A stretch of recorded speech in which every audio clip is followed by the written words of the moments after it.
Bonjour les téléspectateurs de la chaîne IRA TV. Nous sommes aujourd'hui avec M. Matar Sarr, secrétaire général du syndicat national des travailleurs de l'électricité, Syntex, appelé à la synthèse de Modi Guiro.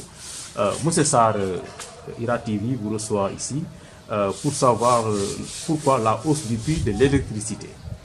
Je vous remercie. Je voudrais d'abord vous remercier pour votre invitation sur votre chaîne IRA TV. La hausse du prix de l'électricité s'explique. En réalité, il ne s'agit pas d'une hausse proprement parlée, mais d'un réajustement tarifaire. Ce qui se passe, c'est que ce réajustement tarifaire doit répondre à des soucis de deux ordres principalement. Le premier souci, c'est l'équité territoriale. Le deuxième souci, c'est aussi l'équité sociale. Je m'explique.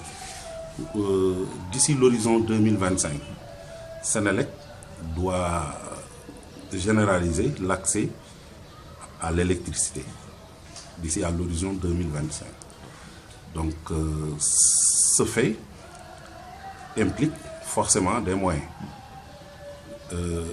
Et qu'aujourd'hui, l'État du Sénégal, en demandant à Senelec d'atteindre cet objectif, doit lui permettre d'avoir ou de revoir ce qu'on appelle son RMA, son revenu maximal autorisé, parce que pour le dernier trimestre de l'année 2019, il se trouve que les conditions économiques ont changé, de sorte qu'on change défavorablement, je veux dire, parce que le prix du baril du pétrole a encore augmenté.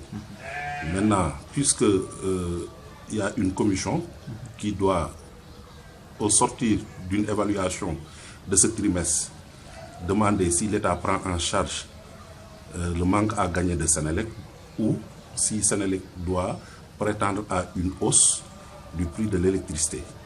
Si une hausse devait être demandée par Senelec, ça devait être de l'ordre de 26%.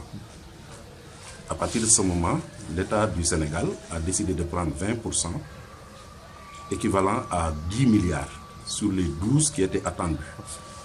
Maintenant, les 2 milliards restants, représentant 6%, sont supportés par les consommateurs. Ça, c'est le premier ordre pour répondre à l'équité territoriale. Le deuxième souci, j'avais dit, c'était un souci de justice sociale.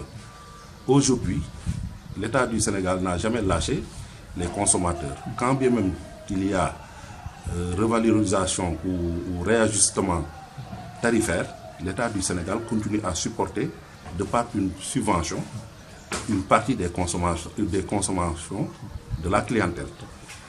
Mais maintenant, cette subvention-là, c'est l'argent du contribuable, ça appartient à tous les Sénégalais.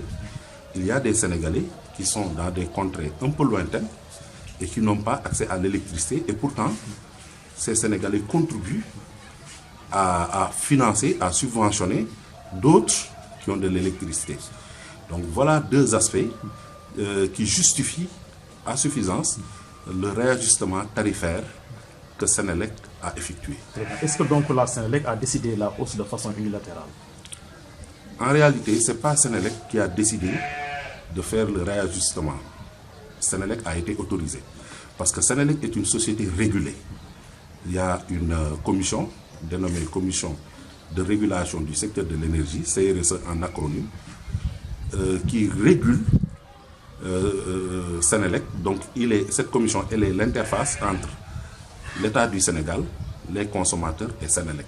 Donc veille aux intérêts des uns et des autres, à l'équilibre en tout cas des intérêts des uns et des autres. Je disais dans mon propos liminaire que c'est au sortir de l'évaluation du dernier trimestre des conditions économiques que la CRSE a autorisé à Senelec de faire une révision tarifaire. Donc c'est pour dire que Senelec a été autorisé à faire cela, mais Senelec ne l'a pas décidé de façon unilatérale. Quelle solution donc préconisez-vous par rapport donc à la clientèle? Les solutions par rapport à la clientèle, je crois que la clientèle est bien représentée par des associations consuméristes. Je pense notamment à Ascosen, avec Mamar Ndaw, je pense à Maître Massokhna Kane et tant d'autres, Jean-Pierre Dien, etc. Donc, ils sont légion, les associations qui gèrent les intérêts des consommateurs. Mais ce que je voudrais dire, c'est que ces associations aujourd'hui comprennent l'importance de ce réajustement parce que simplement, ces associations comprennent qu'il vaut mieux avoir de l'électricité, qu'on dit entre guillemets cher, que de ne pas l'avoir. Or, si Senelec ne fait pas ce réajustement tarifaire pour pouvoir faire face, continuer à produire, à transporter, à distribuer l'énergie électrique, je crois que si Senelec ne continue pas, à partir de ce moment, le client sera très lésé. Donc moi, comme solution, je demande une bonne compréhension des enjeux pour les clients, pour savoir que, en réalité, même dans cette opération, Senelec ne gagne pas de l'argent. Senelec réajuste dans le but juste de pouvoir continuer l'activité. Excellent. Sarr, le mot de la fin, c'est... Je vous remercie. Je voudrais terminer par lancer un appel à la sérénité par rapport à la clientèle pour leur faire comprendre que, en tout cas, Senelec et les travailleurs de Senelec sont là à leur service exclusif. C'est le Dieu. Merci. Merci, nous vous remercions. IRA TV vous remercie.